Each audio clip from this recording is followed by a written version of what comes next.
Today's show is sponsored by Republic Boot Company in Houston, Texas. Republic Boot Company has made boots for me, and they've also made boots for the likes of Tom Russell, Joe Ely, and Ramblin' Jack Elliott.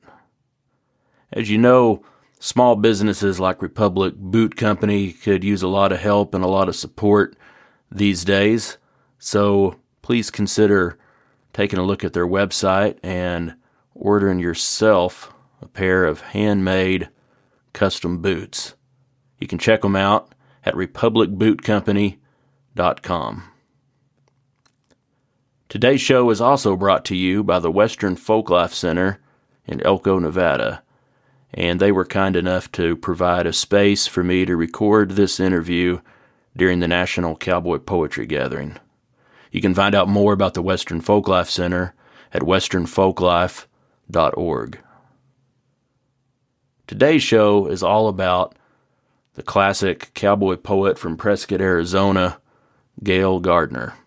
And I'd like to start today's show with one of Gail Gardner's poems. This one is entitled The Dude Wrangler. I'll tell you of a sad, sad story of how a cowboy fell from grace.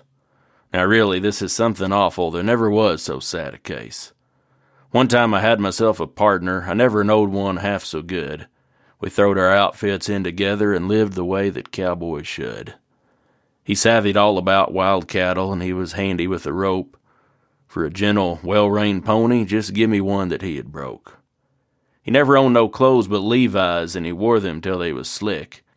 And he never wore no great big Stetson, 'cause where we rode the brush was thick. He never had no time for women, so bashful and so shy was he. Besides, he knowed that they was poison, and so he always let 'em be. Well, he went to work on distant ranges. I did not see him for a year, but then I had no cause to worry, for I knowed that someday he'd appear. One day I rode in from the mountains, feeling good and stepping light, for I'd just sold all my yearlings and the price was out of sight. But soon I seen a sight so awful, it caused my joy to fade away. It filled my very soul with sorrow. I never will forget that day. For down the street there come a-walkin' my old-time partner as of yore. Although I know you will not believe me, let me tell you what he wore. He had his boots outside his britches. They was made of leather, green and red. His shirt was of a dozen colors, loud enough to wake the dead. Around his neck he had a kerchief knotted through a silver ring. I'd swear to God he had a wristwatch. Who ever heard of such a thing? Says I, "Old Scout, now what's the trouble? You must have et some loco weed. If you'll tell me how to help you, I'll get you anything you need." Well, he looked at me for half a minute, and then he began to bawl. He says, "Bear with me while I tell you what made me take this awful fall. It was a woman from Chicago who put the engine sign on me. She told me that I was romantic, and just as handsome as could be. Says he, I'm afraid there ain't nothing that you can do to save my hide. I'm wrangling dudes instead of cattle. I'm what they call a first-class guide. Oh, I saddles up their pump-tailed ponies. I fix their stirrups for 'em, too. I boost 'em up into their saddles, and they give me tips when I'm through. It's just like horses eating loco. You cannot quit it if you try. I'll go on wrangling dudes forever, until the day that I shall die." So I drawed my gun and throwed it on him. I had to turn my face away. I shot him squarely through the middle, and where he fell, I left him lay. I surely hated for to do it, for things it's done you can't recall. But when a cowboy turns dude wrangler, he ain't no good no more at all.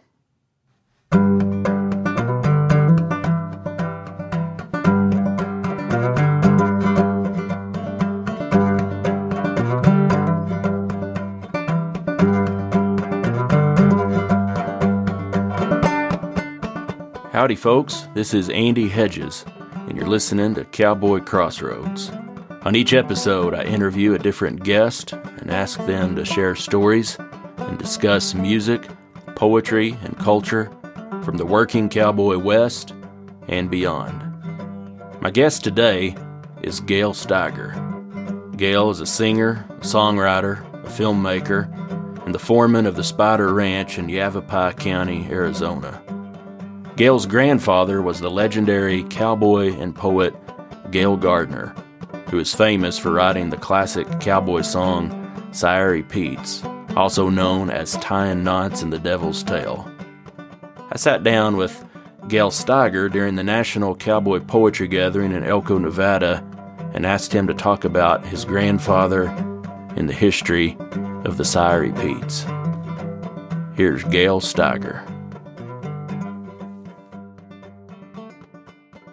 My great-grandfather, his name was J.I. Gardner, and he was orphaned in Missouri and rode the train out to Trinidad, Colorado. I believe it was 1878. It was the story that my grandmother told me. I never met my great-grandfather, but the story that my grandmother relayed was that he met another kid on the train. They went to Trinidad because that's where the train ended. That was as far as they'd gotten. From there, they were going to head south. He met another young fella, and they decided that they had just enough money if they pooled their resources to buy 2 horses and a burro and a camp outfit. And they'd pack their camp on this burro. They got all loaded up and headed west. And they were out 3 or 4 days camping out there, and they were feeling, like they were kind of out in the Wild West, and they met a couple of mountain men, I guess a little ways north of the Mogollon Rim there, and these guys invited them to camp with them, which they did. They camped overnight, and Granny said that J.I. told her that they were feeling pretty salty by the time they got done listening to these guys' stories. They were feeling like they'd made it out to the real West. I guess these guys had been trapping around there. That was what they were doing, the mountain men. And the mountain men asked them, where are you heading? And they kind of told them, we're going to go down south of here. And one of them said, you might want to think twice about that. There's a range war going on between the Grahams and the Tewksbury's down there. And those guys things are pretty touchy right now, and they're liable to shoot first and ask questions later. So you might want to detour a little bit around. You might want to go a little further west or a little further east. So the boys decided they'd go a little further west. And my grandfather ended up herding sheep at a place called Sunset Point for the first winter that he spent down there. And then he got into Prescott, and he went to work for a merchant in town.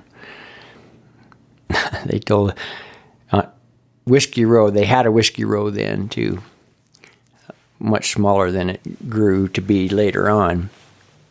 But they had some gambling down there in a place called the Palace Saloon. And family lore had it that J.I. wanted to see if gambling really paid. And so he went into the palace and he took up a seat. And I guess the way it worked then is you would come in and you would buy some chips. And then you could go play. I think poker was mainly what was played. I'm not sure. But you would buy some chips, and, when you got done gambling, you would cash them out. And J.I. sat in the corner and wrote down in his ledger how many chips each person bought. And he made a note of how many chips they cashed out with. And he conducted this survey for a couple, 3 days, and then he concluded, no, gambling does not pay, and it was not something he was ever going to get involved with. But he worked for a storekeeper for 2 or 3 years, I guess, and then one of their competitors was going to leave, was going to go back east and sell out, and J.I. told the guy he was working for, I think I'm going to buy this other store out. And the guy said, you couldn't possibly afford that store. Not on what I pay you. But in truth, J.I. had saved his money, and he did have enough money to buy that store, and that's what he did.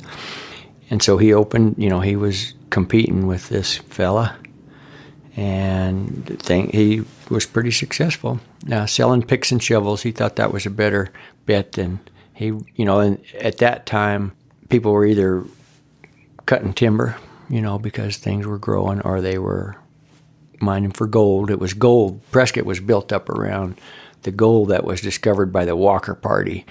And I think the Walker Party was out there. I think that was like 1864 or somewhere in the same time that Kit Carson was doing all of his stuff. But cattle, gold, lumber, that's what was going on there. And J.I. just got into the pick and shovel business. My grandfather was born, I believe, in 1893. My grandfather was born and died pretty much in the same house there.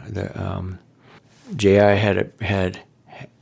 he bought a little house on the corner of a street called Mount Vernon and Gurley, and then as the store succeeded, he moved that little house a couple blocks over and built a much larger house there. I think it was probably in 1900 that he moved half of the house and then built the other house on top of it, I believe, somewhere in there. But so Gail Gardner was, he grew up right there in Prescott, went to school there. He was enamored with the cowboy lifestyle. Those were the people he admired the most, and he got a chance to see lots of them because they'd come trade with his dad.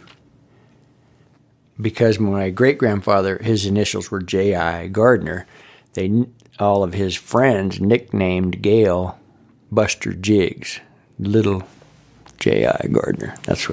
Where he got that name. So he was nicknamed Buster Jiggs growing up, but he liked to hang out with the cowboys. J.I. had married Rebecca Bell. They wanted Gail to have every advantage. They had 2 kids. They had my grandfather, Gail, and he had a little sister. And for some reason, she liked to be called James, so we always called her Aunt Jim. She moved over to California, married a merchant over there. But anyway, they wanted the kids to have every advantage, so they sent them back east to prep school. So Papa attended Phillips Exeter Academy, when he was, I guess prep school would have been kind of equivalent to high school. I don't know where they drew that line, but graduated from Phillips Exeter Academy, so it was kind of a boarding school existence. So when he got out of Phillips Exeter Academy, they thought he should continue his education, and they sent him to Dartmouth. And he graduated from Dartmouth in 1914, I believe. He was the captain of his gymnastics team. He was pretty athletic. But got out of college, came home, and much to my great-grandmother's chagrin, when he got home, all he wanted to do was punch cows. In those days, all you needed to call yourself a rancher was a registered brand, and, you had one cow to put it on, and everybody ran in common on all the public land out there. It wasn't divided up yet. So the Homestead Act came in there. Actually, my grandmother took advantage of the Homestead Act. I don't think my grandfather did. I think when he got back from college, J.I. decided to humor the boy and kind of stake him to a little piece of land. It was about 25 miles out of town. And from that headquarters, Papa would, kind of run his cattle deal from there. But he threw in with there were several other little homesteads around there. Quite a few more. People were more widely dispersed in than they are now by a long shot.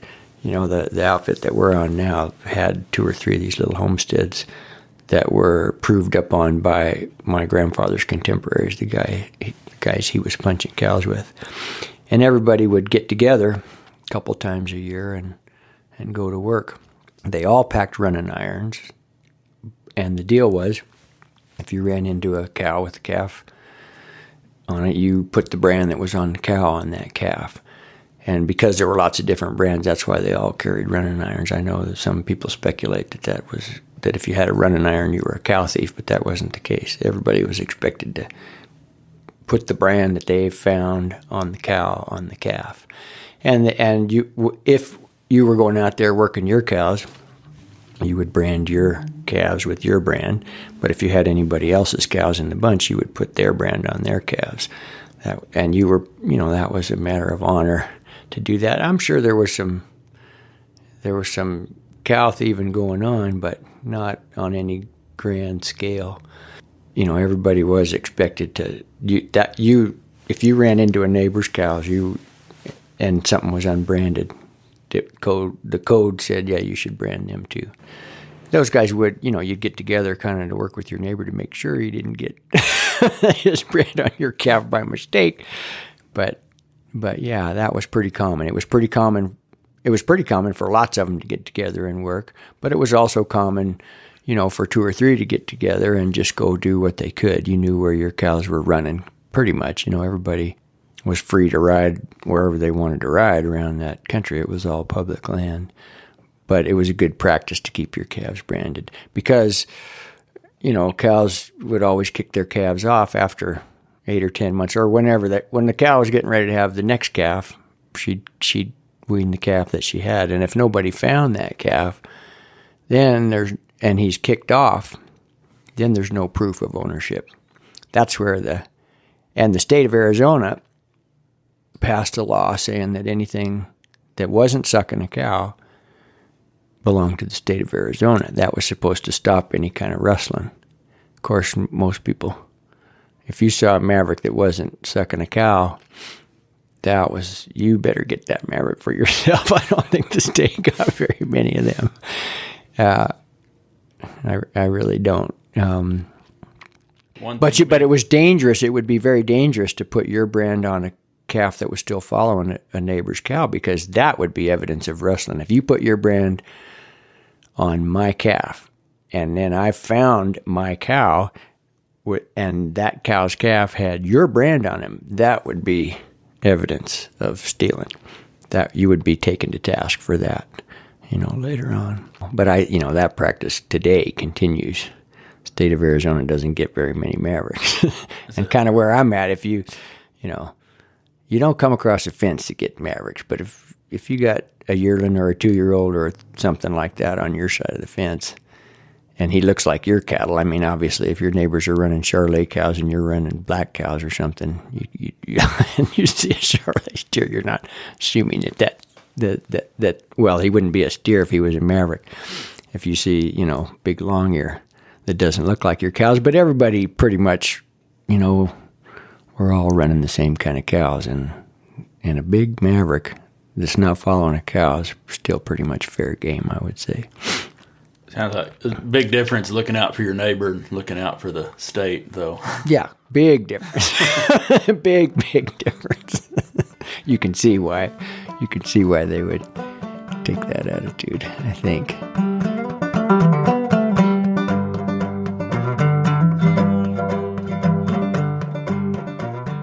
In talking about his cowboy days, Gail Gardner once said this: "Sometimes even now, I think I would like to get out and bust a loop at one. But when I think of the years it forgot to rain, or some of the hard winters with 6 inches of snow on the oak brush, I am fairly content to settle down in the old armchair and watch the sky stay up." Yeah, he had his little home place. He had a nice little sub-irrigated bottom. He'd operate out of there. My grandmother had homesteaded a place, it was a couple of miles away from where my grandfather's little house and kind of headquarters was. Her dad encouraged her and all of their siblings to take advantage of the Homestead Act. You'd have to go stake out in that country. The government figured it would take a section, 640 acres, to support a family. In better country, there's another, that's kind of down there in the little more deserty country, a lot rougher country. Up in the grassland, a little bit higher up, if you got good grassland, the government figured you could support a family on 160 acres. So my grandmother, when she was 18, she went and staked out this section and built a house on it. You had to improve the property and you had to live on it for a year, and then you could take title. And so my grandmother did that. The wrinkle for her and all of her siblings, her dad wanted everybody to take advantage of the Homestead Act, and then when they got the deed, he wanted all the kids to give the deed to him to pass it over.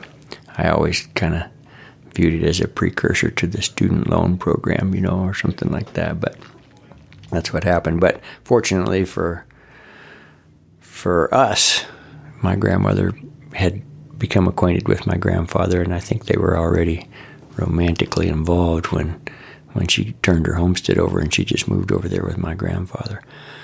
She really liked it down there, and she liked the cowboy life. That was all she'd known. Her dad was a goat man, and he was running goats all over the country. He had a bunch of Angora goats, and he was really proud of them. So Papa and Granny, got married and tried to make a go of it in the cow business. I don't know. My grandfather told me one time, I knew that he really liked the cow business better. He starved out in the Depression. So from 1914 till about I think it was 31 or 32, he made his living on the ranch. And I can't tell you how big the operation was, because one time when I was about 12, I was sitting on the porch with him, and I asked him, and I knew he liked to talk about the cowboy days more. He ended up working for the government. He ended up working for the post office, and he became Prescott's first postmaster. But he never was too interested in talking about the latest in mail sorting techniques or anything like that. So I knew he always wanted to know, what the country looked like, and how were cattle fat, and how was the fillery that spring, or whatever. That's what he liked to talk about. So I was sitting out there on the porch with him, and I asked him, Papa, how many cows did you have out there on that ranch? And he said, boy, I like you. If I didn't like you and you asked me a question like that, I'd lie to you. Or I'd pretend I didn't hear you, but I like you, so I'm going to tell you the truth. It's none of your damn business how many cows I had on that ranch. He said, that's just like me asking you how much money you got in the bank. That's a very personal question. So I didn't really know, but it looked to me like, given the spacing of those homesteads and stuff, how many people there were out there, and kind of looking back at I've seen tally books from that era or whatever. I would suspect that he had 200 or 300 cows, something like that, by the time he finished. But the problem was, the Dust Bowl was what really had a big impact. You can do the math. If from, say, 1900 for 30 years, the business model was simple.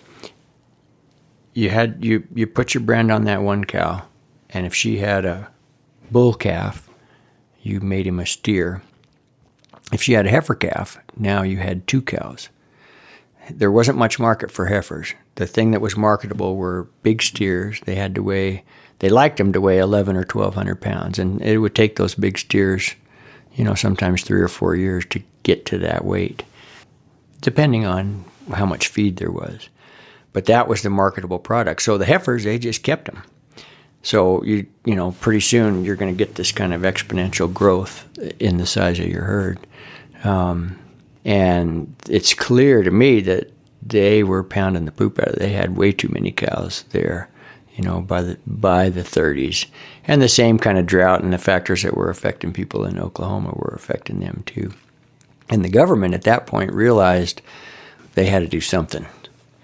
And in 1934, they passed the Taylor Grazing Act, and that divided all public land into individual allotments. And that was the beginning of the end for the little guys. That's when to apply for a permit on one of those allotments, you had to have a piece of private land that was contiguous to the allotment. It had to be touching it somewhere. So that limited how many people could apply for those.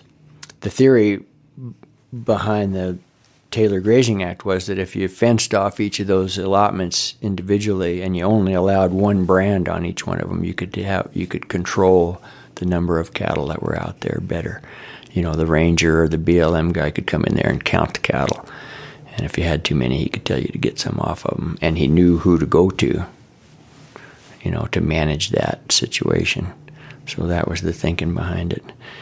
Papa said they used to catch a lot of wild cows too. Well, and frankly, all of the cows were kind of wild then, mostly except for the cow, your milk cow that you had in the yard or whatever. Those cows would be gentle, but these guys, they didn't feed cows very much. And, every time those cows saw humans, something bad was going to happen to them. They were going to get thrown in a corral, and their calves were going to get roped. And if there wasn't any upside. It was all downside to guys on horses with dogs. And dogs, the predators in that country are lions and bears and coyotes. And, dogs look a lot like lions and coyotes. So if you got a dog with you, then a cow will make up her mind pretty fast what you are. If you're a threat or not. They're flight animals just like horses. Not as, well, they can definitely be as agile as horses, really, in some cases. Pretty amazing. So lots of them were wild. And when Papa started, they would sell cows by the head. So if you caught, the way you would handle something that was wild is you just go rope them. And if they had horns, whether or not they had horns, the way to handle them, a lot of times these guys were riding little horses, and if you're riding a 900-pound horse and you're going to try to lead a 1,200-pound steer in, you're better out. You got to get some leverage. If you rope something and they're hot after being chased anyway, and you go and you try to lead them or do something with them, a big steer like that, you're going to balk them. You go to pulling on them, and they're already hot from getting caught and getting tied down. You're not going to get anywhere with them. They're going to swell up, and if you leave them laying down, they're going to die, pretty soon. So those guys if they had horns, they'd tie a rope around the base of their horns and they'd tie them to a tree. They'd tip their horns, but they'd tie them to a tree and they'd let those steers pull on the rope for a day or maybe even 2 days. And the steer, they couldn't get anything to drink. They couldn't get anything to eat. They'd be weaker, but they wouldn't be so hot, and the base of their horns would be sore. And then you could come up with a saddle horse, and you could, there's lots of different ways. People tried lots of different things to lead those cattle, but the truth is, if you have something big to lead, the best thing to do is to get them as close to you as you can. You don't want to give them room to hit you. If you give them 10 or 12 feet of rope, they got plenty of room to hit you, and you don't want them pulling. You don't want them facing you. So they'd get them real close in, maybe run the rope through the D-ring of their cinch or something and up to the horn. And then the trick was, Papa told me, he said he had an Airedale. He liked leading cattle. He said he wasn't very good to catch them.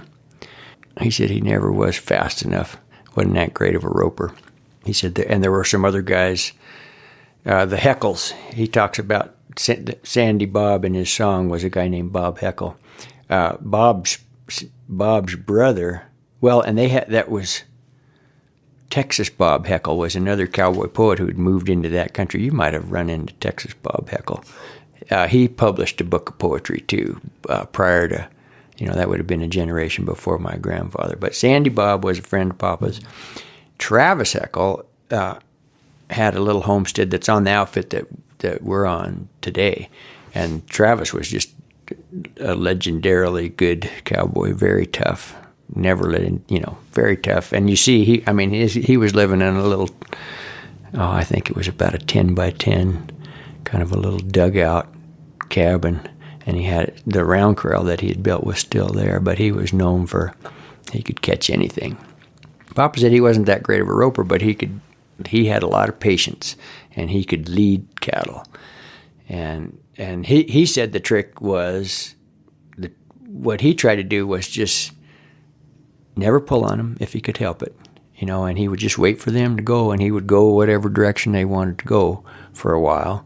And you just had to get them thinking they could, they could move forward. And he had an old Airedale dog that would just go hide, but he'd motion for this dog, and the dog would come up there and heel these steers to get them up or to get them started. And then he'd back the dog off. The dog would go hide again, and the steer would go. And you just had to be patient enough to not jerk on them or pull on them or sull them up. He was known for being able to lead those steers in.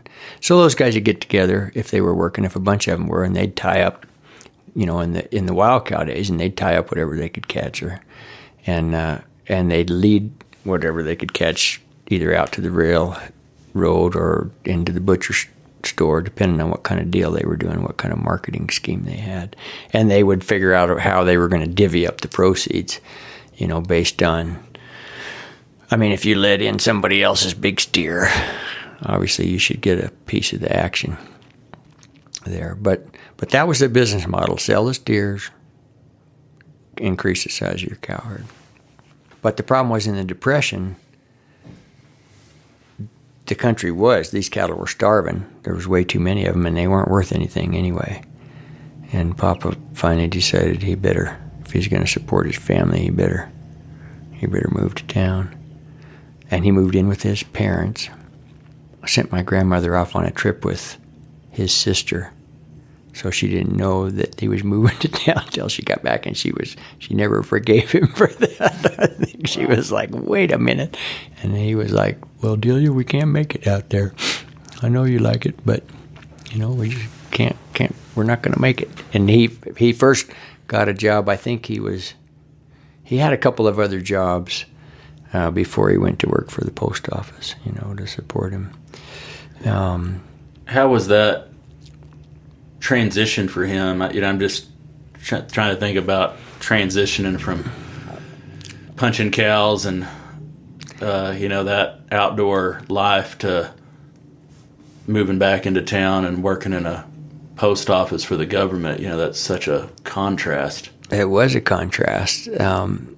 His generation, I don't know, he wasn't given to sharing a lot of real personal information. Of course, he would never acknowledge, struggling or something. Everything was always under control. At least that was my impression of him. But I think it must have been hard. I don't think, he maintained a lot of ties with those old guys, the guys who he'd been working with. A lot of them starved out too.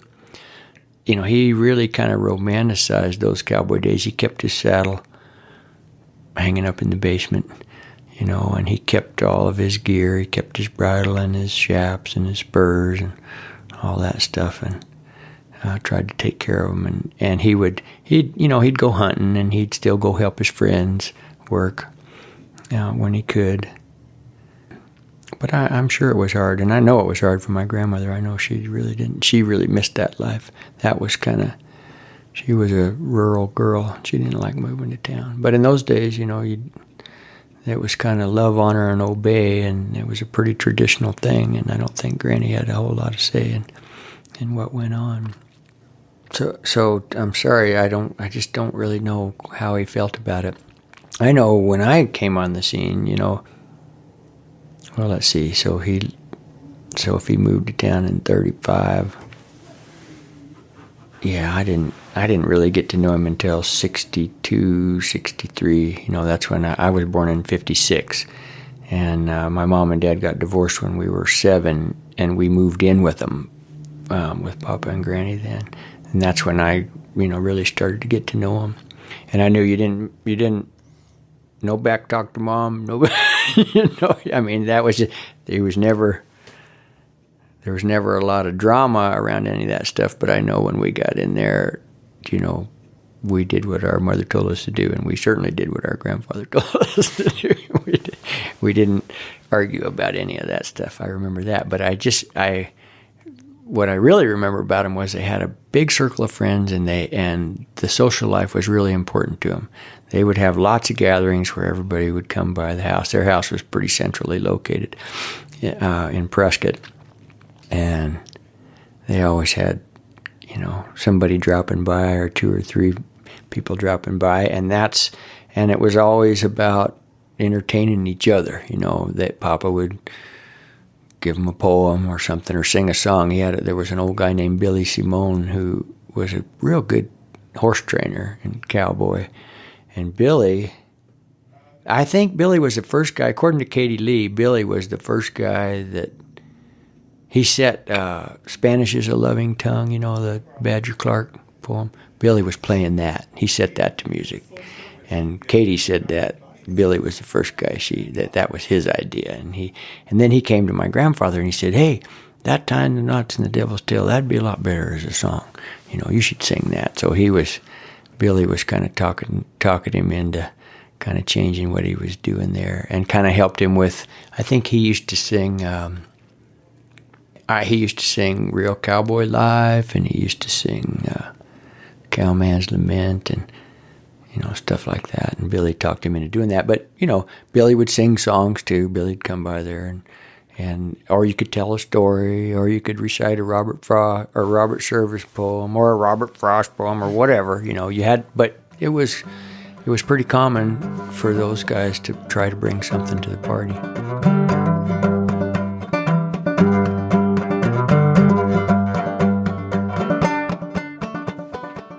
The Sierry Petes, or Tying Knots in the Devil's Tail, has been recorded by countless musicians. Here's a partial list: Ramblin' Jack Elliott, Cisco Houston, Peter Lafarge, Rosalie Sorrells, Ian Tyson, Red Steagall, Don Edwards, Michael Martin Murphy, Ranger Doug, Chris Ledoux, Dom Flemons, and Coulter Wall. Folklorists Austin and Alta Fife said this about the song: "We like the song for two reasons. First, it is as fine a description of the process of roping and branding on the open range as can be found in print. Secondly, it is a classical Western treatment of the centuries-old Christian tradition concerning devil lore and the dance of death. There is hope for a culture whose folk heroes take Old Nick so deftly in hand." Folk singer Katie Lee said that she once heard an old bronc rider drawl, "You ain't heard that song, you ain't much of a cowboy." And in 1987, Arizona folklorist Warren Miller said that the Sierry Petes is undoubtedly the single best-known cowboy song among working cowboys today. The story that Pop always told was that I don't know whether he got drafted. I think he enlisted in World War I. He was going to go, all the boys were going. And he said he was on a train heading back east to do his basic training. And I'm not sure where that was, but he said wherever this train was going through a big old wheat field, and he was looking out there at a bunch of big old fat Hereford steers, and he said he was looking out the window thinking about how different those steers looked than the wild cows that he'd been chasing around there, and that the poem Tying Knots in the Devil's Tail just occurred to him on the train, and that he had written it on the train, and that was the first thing he wrote. Now he ended up joining the Army Air Corps. There was no Air Force then, and he learned how to fly, but I think he learned how to fly in Texas. So I don't know where the wheat fields came in there. I don't know if he went, what fort he went to. I could look through my grandmother's records, but I don't know right now. But the story was he was going east, looked out there, saw all these fat Midwestern steers, and was just struck by the contrast and decided he needed to do something about, get something down about what punching cows was like out there in his neck of the woods. And also, so this maybe would have been, I don't know, probably 17 or 18, something like that. You can look it up. I'm not sure when. Can't remember when the Volstead Act was, but prohibition was a real hot topic of conversation then. And I'm sure that I have no doubt that Tying Knots in the Devil's Tail was as much a commentary on prohibition as it was on the difference between those big fat steers and the wild cows of Arizona. Was that the first poem he had That was the written? first poem he wrote. Were there any influences that you know of? I mean, I'm just trying to think. There had to did be. he sit down and write a poem? And if he was hearing other guys recite I think that's poems. the way. Yeah, I think that's the way they entertained each other. When did Robert Service? When was he writing stuff? Would have been that same era, I think. I mean, I think those books were coming out, in the 19 teens, Yeah. I mean, I'm sure he ran into the English poets at Dartmouth. I'm sure he couldn't have gotten through there without being exposed to those guys. And I'm sure that it was pretty standard to entertain each other at the parties that they were having. Try to think about, I should look at some of the books on the shelves in there. We still got a whole bunch of his old books and stuff. But I can't speak offhand about who it was. I know that he struck up a correspondence with Curly Fletcher. You know, they had a whole stack of letters back and forth somewhere. And I don't know what Curly Fletcher, where he was coming from either. He did spend a little bit of time in Arizona, but I don't think those guys ever spent much time together personally. I think most of their relationship had to do with the correspondence.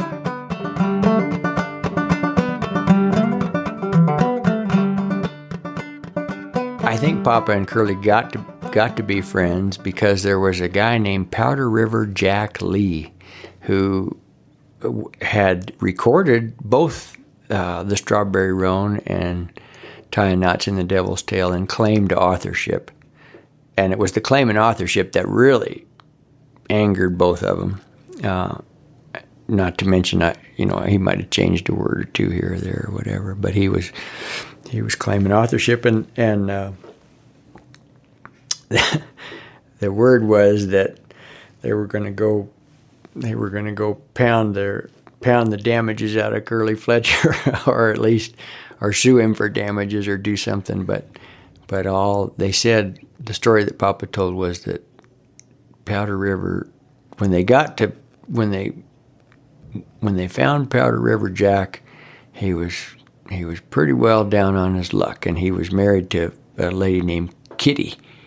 And Papa always said, well, neither him nor Curly was interested in Kitty, so they figured they'd best just let the story be. I don't know. They figured Kitty was pretty high maintenance, and it looked like Powder River Jack was failing on that account.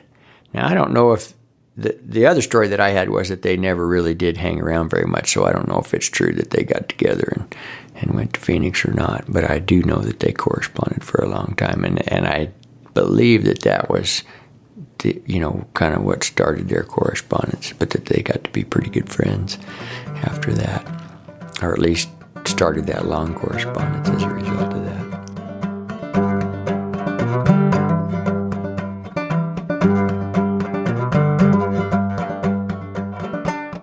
In an introduction to the original 1935 edition of Gardner's book, Ora Hannah Bull, for Cowboys Only, Gail Gardner wrote this: "These songs were written for the sole purpose of amusing cowboys. They have no special appeal for the big outfits of the plains country where the cattle may be systematically rounded up twice a year and handled in an orderly fashion, but the small owner, the greasy sack outfit, and the cowboy who works wild cattle in the brush and mountains where they have to be outlawed should find some entertainment in them. Some of these songs were written many years ago and have since been sung around the cow camps and rodeos all over the West. They are gathered here and set down accurately as they were written. For a song passed by word of mouth from one old boy to another old boy is apt to undergo a fearful and wonderful change." He went on to say, "I am indebted to all the cowboys I have ever worked with for incidents and certain salty phrases contained herein. This book is for them." Cowpyrography came from the original thing that he had written was cowpyrography. Pyrography, you would get your little wood burning iron out. At first, he had one actually in his stuff. I mean, in those days, they didn't have electric wood burning irons. You had looked like a little soldering iron that you would stick in the fire, and then you would do your pyrography. And that was what was in the first version of the poem. That was the way he had it. But he said people kept bitching it up, cowboyography or whatever, and that would make him mad. So he said, "I'm gonna change the word so they can't bitch that up." So I don't know, but yeah, no, I mean, I'm sure there were as many versions as there were people who were doing them. I don't know how you can take cover somebody else's deal and not make it a little bit your own, So I'm sure it got around. He used to complain about it a lot. But he would always, anybody that asked him if they could do it, he would say sure, and he'd send them a book so they'd get the words right. But I never knew of him to refuse to let somebody do it. People like Red Steagall, would call and ask Rex Allen, those kind of guys. And he would say, sure. What he said, the feeling that I got was what would make him mad about people screwing up the words is that the real cowboys would think that he didn't know what he was talking about, too. They would think that he wasn't a real cowboy because what's he talking about? Who knows what that is? And that's why it was important to him that the words were correct. Because he was writing those in his when he finally, the first collection that he published, and I think that was like 1923 or something. So he must have kept writing them. Orahan and Bull was what he titled this thing, and for cowboys only, that was, so that was the audience that he was speaking to. And that was why he would get cranky if some other singer messed up the words, because then the cowboys hearing that would think, what is that guy talking about? He doesn't know what he's doing. And he didn't want that to be him.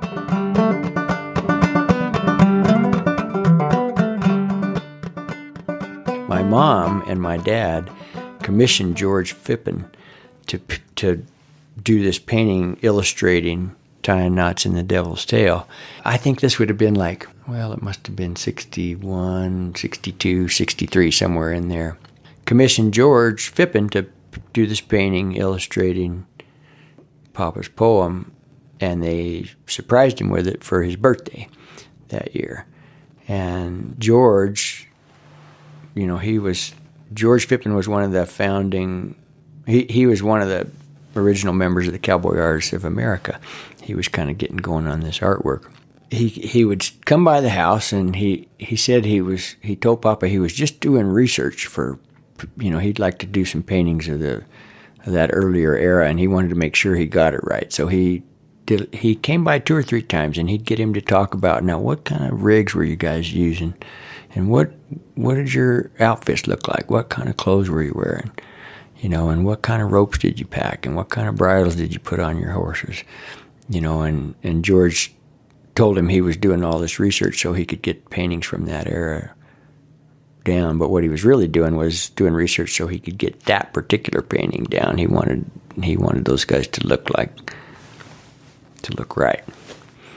And I guess he must have done it because Papa was always really proud of that thing. He hung that thing, up over the fireplace, and he'd sit there. He had his rocking chair, and he'd sit right beneath the painting. He had a little light. He'd turn on the light, shine on the painting when somebody come over and visit. Where's that painting at now? We loaned it to the Phippen Museum, the original. We made a couple of giclées off of it. It's on loan to the Phippen Museum. We got to look at it for a long time, and we just felt like it'd be good to share it with folks. So it's on loan to those guys. I know he wrote, a lot of other poems besides Tying Knots in the Devil's Tail, and of course a lot in that book. Did he continue writing through the rest of his life, or was that a short time? He did. No, yeah, he did. He maybe wasn't as prolific later in life, but yeah, I think he wrote well into through the 50s and 60s anyway. What really launched him on the literary career, there were a family named the Monado family, had a dude ranch outside of Prescott, and they also had a commercial cow deal going too. And they would have a big party every year for all the neighbors. It was a pretty close-knit community, and Papa gave his poem at one of these when he got back from his wartime adventures. He actually never made it out of Texas. He ended up being a flight instructor in Texas, and he was teaching people how to fly Jennies. He said he had the opportunity to buy a Jenny for $100 after he got out of the service, but he didn't think he could find enough gas for it to get it home, so he didn't do it. But anyway, so there was one of these gatherings post-conflict, and he delivered Tying Knots in the Devil's Tail, and it was a big hit, and everybody expected him to have a new poem for the annual gathering every year, and that was the impetus behind his, writing any more of them. So I think the most prolific years were those years that he was still involved in the cow business, but he kept writing right along. Did he do other performances besides that? I don't know. Maybe they had the Rotary Club or whatever. These old farts would get together and do whatever. But, I think that really trickled off because I don't remember when we were staying there at his house. I just remember it would, everything that I saw him do was informal. I don't remember him traveling around until I remember going over there one day and, hey, Granny, what's going on? This would be, this probably was like 85 or so. It was right when Warren Miller was a folklorist who was working for the Charlotte Hall Museum there in Prescott. And Warren and Jim Griffiths were working with Hal on the cowboy poetry project. So these folklorists decided that, hey, this stuff is worth preserving, we ought to hang on to it. And Warren came and he'd round up Papa, and there was another Slim Kite. There was a guy named Marvin Bennett who was part of the Grand Canyon Cowboy Band. And Warren would come and round them up, and he'd go take them to the high school or to the old folks' home or whatever. I mean, and after that group of folklorists got interested in cowboy poetry, and Warren got interested in promoting it at home too. I mean, he had they did several performances. I went in there one day, hey, Granny, where's Papa? Oh, that nice young Warren Miller's come and got him, and she's taking him down there to the senior center, and he's telling some poems down there. And, it really did perk him up then. I don't think, by then he was really slowing down. But the fact that Warren would come by and load him up and he could go do those, I think he really appreciated the idea that maybe he'd get to leave those things behind and that maybe people would still be interested in him. I always said it probably tacked 3 or 4 years onto the end of his life because Warren was doing that, and it was something he really looked forward to. And he did. It did really perk him up. He liked to come, liked to laugh. He was very flattered, that people would still be interested in that old stuff. Did he recite his poems, or did he ever sing? He sang them. He sang them? Yeah, he sang them. Yeah, after Billy got him off on the music deal, he sang them. But like Katie would come over there. Katie Lee? Yeah.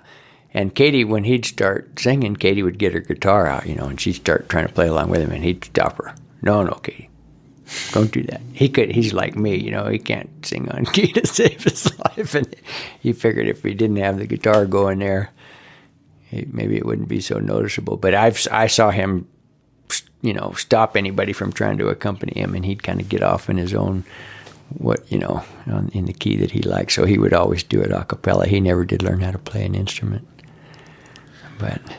But I did hear, I heard Billy sing Spanish is a Loving Tongue several times, and Billy was really good too. He had a real smooth voice. He might have sang, Katie might have it. Did you ever get The Last Wagon? Is Billy singing that in there? I did, yeah. Yeah, and he does sing that on there, yeah. Yeah. My grandmother viewed Katie with great, Granny would say, well, here's that woman again, Papa. Katie was not above flirting with these old farts to get what she wanted, or to visit with him, and that perked him up too. That perked him and Billy both up. The fact that somebody cared about this stuff enough to come and visit with him and make a movie about him, that kind of puffed him up too. They really liked that a lot.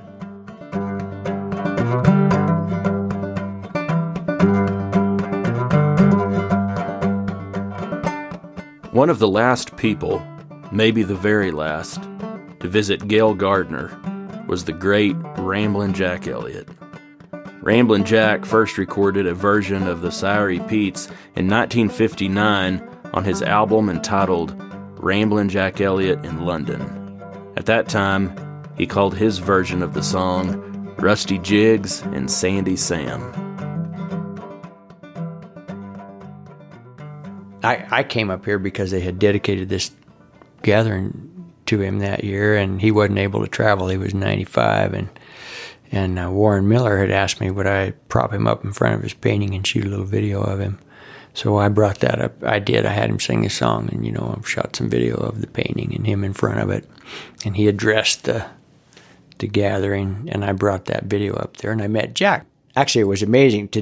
I had no idea that the song had gotten around as much as it had then. So I'm sitting there in the convention center, and I'm watching this video play, and I'm looking out there, in the audience, and I mean, there was a whole bunch of people who knew the words, and I had no idea that the song had gotten around enough so that people could come way up here to Elko, Nevada, and actually know the words to the song and be able to sing along with him. That was a real eye-opener for me. I was like, oh. I mean, we'd hear him, singing at home. Well, there he goes again, singing that song. We'd already heard it 10,000 times. There he goes again. But Jack and I got to be friends, and Jack came out to spend the night for about 2 weeks. and he wanted to go visit my grandpa. And my mom took him to town. Jack could probably tell you the story better than I could. But my mom took him in there to visit him. Now, he was pretty sick then. Wasn't feeling that great. So we had to get it all timed up right. But he went in there with Mom. And Jack, the way Jack tells it, Jack says, my mom's name is Cynthia. I asked Cynthia, what should I sing him? And she told me, well, don't sing his song, because he'll be mad at you if you bitch up the words. So Jack said, okay. He filed that away. So he goes in there, and he sits down with Papa, and he says, well, Mr. Gardner, can I play you a song? Papa says, yeah, play my song. so Jack plays him his version of the Sierry Petes, and they have a big visit. They come home that night. And then we get off the next day. Me and Jack, we go do something else. And we come home that evening, and we got the word that Papa had died that day. He passed away the next day. And Jack was convinced that it was the way he sung the song that did him in. but I don't think so. He was, it was time. 95. What do you want out of life? I actually think it was pretty good that Jack went and sang him his song the day before he died.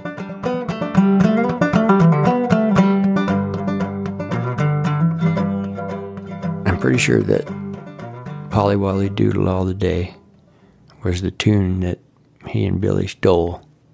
So, and if I was worth a darn, I would have found out who wrote that, and I would be crediting him here, but I'll leave that to you.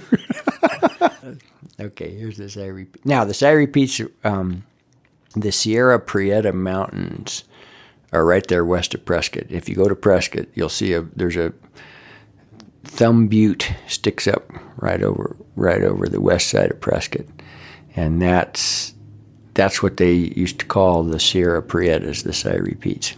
That's where they came from. A Seago was what those guys either used rietas in those days, or they used Plymouth Yacht Line. It was a grass rope that was primarily manufactured for sailing ships, and that's why they called them Seagos. But they could get those in big coils, and that's why those guys, that's what a Seago is. And way up high in the Sierry Petes, where the yeller pines grow tall, old Sandy Bob and Buster Jiggs had a road deer camp last fall. Well, they taken their horses and running irons, and maybe a dog or two, and they allowed they'd brand all the long-eared calves that came within their view.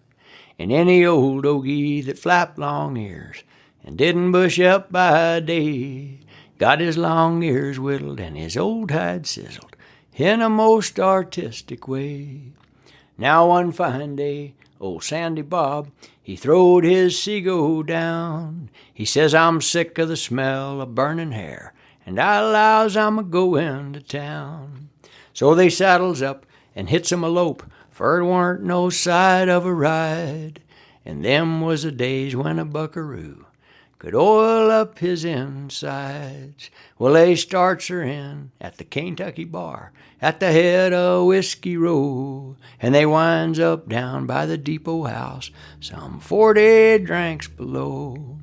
They then sets up and turns around and goes her the other way. And to tell you the God-forsaken truth, them boys got stewed that day. Well, as they was a-riding back to camp, still packing a pretty good load, who should they meet but the devil himself, prancing down the road. Says he, "You ornery cowboy skunks, you'd better hunt your holes, for I've come up from Hell's Rim Rock to gather in your souls." Says Sandy Bob, "Oh, devil be damned, we boys is kinda tight, but you ain't a-gonna gather no cowboy souls without you has some kind of a fight." Then Sandy Bob punched a hole in his rope, and he swang it straight and true. He lapped it on to the devil's horns, and he stacked on his dallies too. Now Buster Jiggs was a Rieta man, with his gut line coiled up neat. He taken it down and built him a loop. Then they lashed the devil's hind feet. Well, they stretched him out and tailed him down, and while the irons was a-gittin' hot, they cropped and swaller forked his ears. Then they branded him up a lot. They pruned him up with a dehorning saw, and they knotted his tail for a joke. They then rid off and left him there, neck to a blackjack oak. And if you're ever up high in the Sierry Petes, and you hear one hell of a wail, you'll know it's that devil a-bellerin' around about them knots in his tail.